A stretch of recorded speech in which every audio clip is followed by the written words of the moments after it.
Welcome to our lesson about the Swept Surface tool. Let's begin by right-clicking and inserting a sketch. Take a normal 2 view. Now activate the Line tool.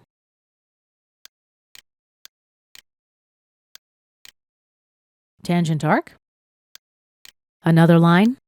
And right-click and select to exit the tool. Let's apply dimensions and relations now. Horizontal relation. Radius of the arc. Let's make it 40 millimeters.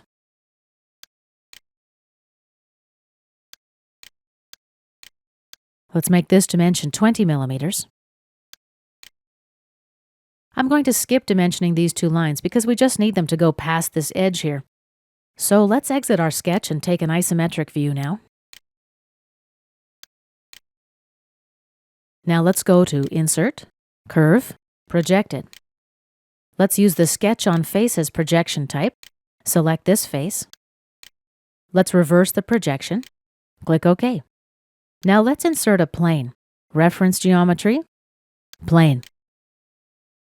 Use this point and this line and click OK. Now let's insert a sketch.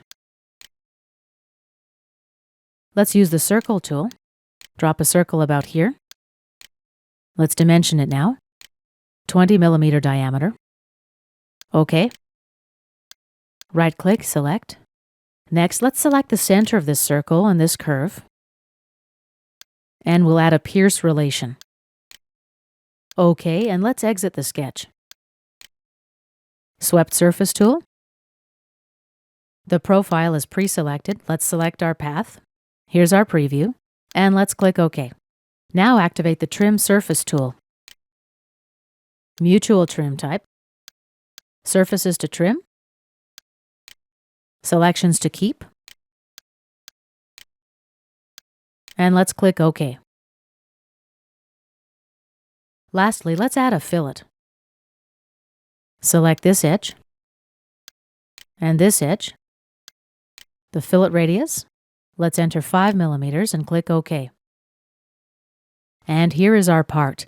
This concludes our lesson about using the Swept Surface tool.